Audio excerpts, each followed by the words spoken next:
মানবাধিকার কমিশন, গুম কমিশন, দুদক, নির্বাচন কমিশন, তথ্য কমিশন, এই গুরুত্বপূর্ণ সাংবিধানিক প্রতিষ্ঠানের নিয়োগ যদি স্বচ্ছ হয়, নিরপেক্ষ হয়, তাহলে ওনারা চাঁদাবাজি করতে পারবেন না।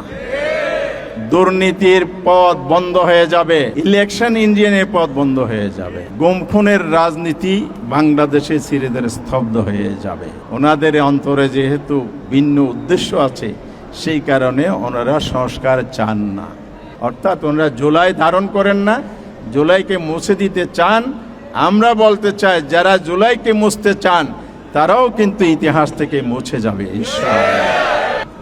আমরা সকলেই জানি বাংলাদেশের যে মুক্তি সংগ্রাম দীর্ঘ ইতিহাস এবং দীর্ঘ পথ চলার মধ্য দিয়ে আমরা আজকের এই জায়গায় এসেছি। আমরা ব্রিটিশের কলোনিয়ালিজম থেকে মুক্তি পেয়েছি 47 সালে। মুসলিম জাতিসত্তার বিকাশ হয়েছে আমাদের স্বাধীনতা অর্জনের মধ্যে। 1971 সালের মুক্তি সংগ্রাম ইন্ডিপেন্ডেন্ট বাংলাদেশ হয়েছে। আবার 9 বছরের স্বৈরাচার বিরোধী গণতান্ত্রিক আন্দোলনের মধ্য দিয়ে 90-এর গণঅভ্যুত্থান জাতি সংসদীয় গণতন্ত্রের পথে পথ চলা শুরু করেছে। এত দীর্ঘ পথ পরিক্রমায় অনেক পরিবর্তন হয়েছে। কোনো পরিবর্তনেই জাতির ভাগ্যের পরিবর্তন ঘটাতে পারে নাই। বাংলাদেশ যেই জায়গায় যাওয়ার জনগণের যে ধরনের সমৃদ্ধি, দেশের সমৃদ্ধি হওয়ার কথা, সে জায়গায় আমরা পৌঁছতে পারি নাই, যে কারণে দীর্ঘ 17 বছর একটি স্বৈরাচারী কর্তৃত্ববাদী শাসন ব্যবস্থার কবলে আমরা নিপীড়িত হয়েছি। এরপরে জুলাই অভ্যুত্থানের মধ্য দিয়ে আমরা দেশ এবং জাতিকে আরেকবার মুক্তি দেওয়ার যে সংগ্রাম ছিল সেটা সফল হতে দেখেছি। সেই সংগ্রাম, জুলাই সংগ্রামে অতীতের সংগ্রাম আন্দোলনে যেমন জীবন গিয়েছে, রক্ত গিয়েছে, ত্যাগ স্বীকার হয়েছে, জুলাই আন্দোলনে বিপুল পরিমাণ ত্যাগ স্বীকার হয়েছে, শাহাদত বরণের ঘটনা ঘটেছে। আজকে সেই শহীদদের জন্য আমরা দোয়া করব। যারা আহত হয়েছে, পঙ্গুত্ব বরণ করেছে, যে পরিবারগুলো আজকে নিঃস্ব হয়ে গেছে, তাদের যে আহাজারি, যে কান্না আমরা শুনতে পাই, আল্লাহ তাআলা যেন সেই অস্বস্তিকর অবস্থা থেকে পরিবারগুলোকে মুক্ত করেন এবং দেশ এবং জাতিকে যে মুক্ত করেন, সেই দোয়া আমরা এখানে করি। তবে একটি কথা বলতে চাই, আমরা কখনো কি ভেবেছি এত রক্ত দেয়া, জীবন দেওয়ার পরও আবার আমাদেরকে সংস্কারের জন্য দাবি উত্থাপন করার জন্য রাজপথে নামতে হবে? কেন নামতে হলো? এত রক্ত, জীবন দেয়া কি ব্যর্থ হয়ে যাবে? কারণ হচ্ছে যে দীর্ঘ 100 বছরের ইতিহাস জাতিকে মুক্তি দিতে পারে নাই। জুলাইয়ের এই একটা ইউনিক রেভলিউশন, একটা সমন্বিত একটা অভ্যুত্থান আমাদেরকে মুক্তির পথের দিশা দেখিয়েছে। শহীদরা একটা স্বপ্ন নিয়ে, একটা লক্ষ্য নিয়ে তারা রাজপথে নেমে জীবন দিয়েছে, আমাদেরকে পথ দেখিয়েছে। এখানেও কি আমরা ব্যর্থ হয়ে যাব বিগত দিনের মতো? যদি আমরা ব্যর্থ হয়ে যাই, তাহলে এই রক্তের দায় কিভাবে আমরা পরিশোধ করব?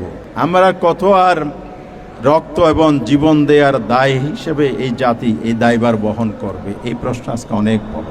এই দায় মুক্ত হতে হলে শহীদরা যেই জন্য জীবন দিয়েছে, জুলাই যুদ্ধরা যে জন্য সংগ্রাম করেছে, আমরা যারা তাদের সাথে থেকে ভূমিকা পালন করেছি, তাদের স্বপ্ন ছিল শুধু আওয়ামী লীগকে বিদায় করে বিএনপিকে ক্ষমতায় বসানো নয়।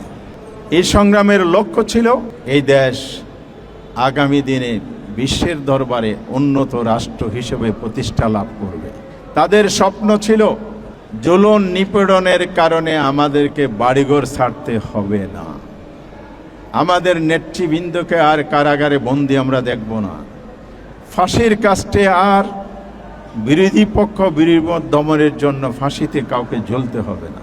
বাংলাদেশের মানুষ ন্যায় বিচার পাবে, স্বাধীনতা পাবে, অধিকার পাবে, মর্যাদা পাবে, দেশ এগিয়ে যাবে। এই জন্য জীবন দেয়া হয়েছে।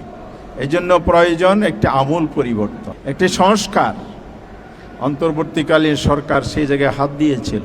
সেই জায়গায় হাত দিয়ে তারা 133টি অধ্যাদেশ জারি করে সংস্কারের একটি পর্ব এগিয়ে নিয়ে গেছিল। কিন্তু যারা সংস্কারের প্রতিশ্রুতি দিয়ে নির্বাচনী প্রচারণা চালিয়েছে, তাদের ইস্তেহারে বর্ণনা করেছে 31 ধারা রাষ্ট্র সংস্কারের প্রতিশ্রুতি দিয়ে ঘরে ঘরে ভোট চেয়েছে। তারা ইলেকশন ইঞ্জিনিয়ারিং করে ক্ষমতায় এসে তারা তাদের ভুল পাল্টিয়েছে। সংস্কারের কমিটমেন্ট প্রতিশ্রুতিকে তারা সরে গিয়ে জাতির সাথে জাতীয় বেঈমানের উপাধি নিতে সক্ষম হয়েছে। সে জায়গায় আমাদের বক্তব্য একেবারেই পরিষ্কার। আপনাদেরকে কারা ভোট দিয়েছে? আপনারা নির্বাচিত সরকার দাবি করতে পারেন, কিন্তু জনগণের ভোটে আপনারা নির্বাচিত হন নাই।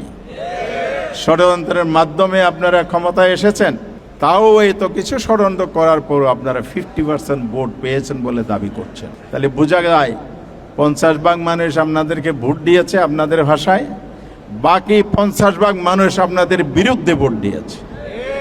আর হানা ভোটের জায়গায় কিন্তু 70% ভোট সংস্কারের পক্ষে ভোট দিয়েছে। এতে প্রতীয়ন হয় বাংলাদেশের মানুষ সংস্কার চায়। আপনাদের দায়িত্ব হচ্ছে দ্রুত সংস্কার পরিষদ গঠন করে সংস্কারের ব্যবস্থা নেয়। প্রিয় বন্ধুরা আমার, সংস্কার চায় না কেন?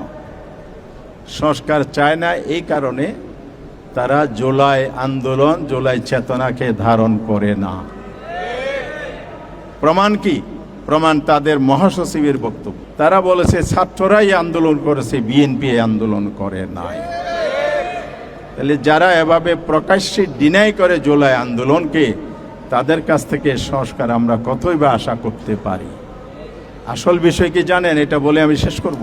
আসল কথা হচ্ছে পার্লামেন্টে 133টার মধ্যে মৌলিক সংস্কারের 20টি যখন ওনারা রহিত করেন, বাতিল করেছেন, সেগুলো বাতিল করার উদ্দেশ্য যেটি, সেই কারণে ওনারা সংস্কার চান। এগুলো কি? মানবাধিকার কমিশন, গুম কমিশন, দুদক, নির্বাচন কমিশন, তথ্য কমিশন। এই গুরুত্বপূর্ণ সাংবিধানিক প্রতিষ্ঠানের নিয়োগ যদি স্বচ্ছ হয়, নিরপেক্ষ হয়, তাহলে ওনারা চাঁদাবাজি করতে পারবেন না। দুর্নীতির পথ বন্ধ হয়ে যাবে, ইলেকশন ইঞ্জিনের পথ বন্ধ হয়ে যাবে, গুম খুনের রাজনীতি বাংলাদেশে ধীরে ধীরে স্তব্ধ হয়ে যাবে। ওনাদের অন্তরে যেহেতু ভিন্ন উদ্দেশ্য আছে, সেই কারণে ওনারা সংস্কার চান না। সংস্কার পরিষদ মাধ্যমে যদি সংস্কার সংসদে করে, পৃথিবীর কোনো আদালত, কোনো সরকার এটা পরিবর্তন করতে পারবে না। এই জন্য ওনারা জেনে বুঝে সংস্কারের পথে না গিয়ে সংবিধান সংশোধনের পথে গিয়েছেন। সংশোধনের ইতিহাস আছে 17 বার। 4টি সংবিধান সংশোধনী আদালতে বাতিল হয়ে গেছে।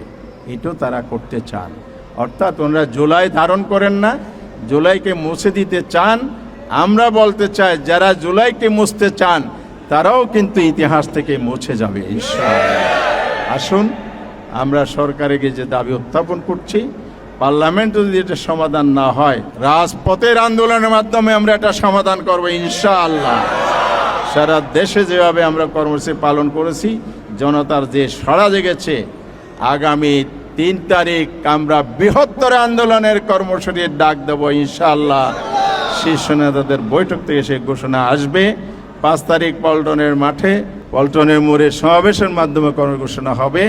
আগামী আন্দোলন সংগ্রামকে জোরদার করে যদি আমরা জুলাইয়ের গণরায় যদি বাস্তবায়ন করতে পারি, তাহলে জীবন দেওয়া সার্থক হবে, আমাদের দায় মুক্ত হবে। তাই আসুন সে লক্ষ্যে আমরা ঐক্যবদ্ধ ভূমিকা পালন করব।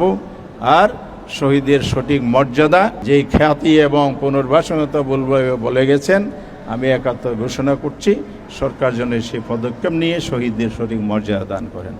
আসুন আল্লাহ তাআলা আমাদের সবার ত্যাগ তিতিক্ষা কবুল করেন। আল্লাহ আমাদের সবাইকে যার যার জায়গা থেকে সঠিক তৌফিক দান করেন। আমিন ওয়া মা তাওফীক ইল্লা বিল্লাহ।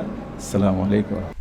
আসসালামু আলাইকুম রহমতুল্লাহ। সুপ্রিয় দর্শক, জুলাই বিপ্লবের দ্বিতীয় বার্ষিকী উপলক্ষে ঢাকা মহানগরীর দক্ষিণ জামাতের আয়োজিত শহীদদের শাহাদাতের সর্বোচ্চ মর্যাদা এবং আহত পুঙ্গুত্বকারীদের সুস্থতা কামনায় দোয়া মাহফিলে বিশেষ অতিথি হিসেবে বক্তব্য দিয়েছেন বাংলাদেশ জামাতে ইসলামীর কেন্দ্রীয় সহকারী সেক্রেটারি জেনারেল হামিদুর রহমান আজাদ সাহেব, যা ভিডিওতে আপনারা দেখলেন।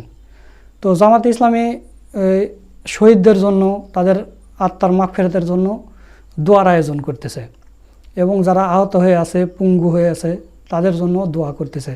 আর্থিক সহায়তা করতেছে, তাদের নিয়ে সেমিনার সভা করতেছে, জুলাইকে মুছে দিতে দিচ্ছে না। অথচ অন্যান্য দল আছে, তারা বলে যে আমরাই জুলাই সব করেছি, আমরাই এই মাস্টার মাইন্ড, আমরাই সব। অথচ জুলাই নিয়ে তাদের কোনো মাথা ব্যথা নেই, বা জুলাই সনদও তারা বাস্তবায়ন করতেছে না, তারাই নাকি সব করেছে। তো কাদের দ্বারা জুলাই সংগঠিত হয়েছে সেটা আপনারা এখন বুঝতে পারতেছেন। তো জামাত ইসলামের এই আয়োজনগুলো আপনাদের কাছে কেমন লাগতেছে তা অবশ্যই কমেন্ট করে জানিয়ে দেবেন। ভিডিওটা ভালো লাগলে শেয়ার করবেন। সকলকে ধন্যবাদ। আসসালামু আলাইকুম রহমতুল্লাহ।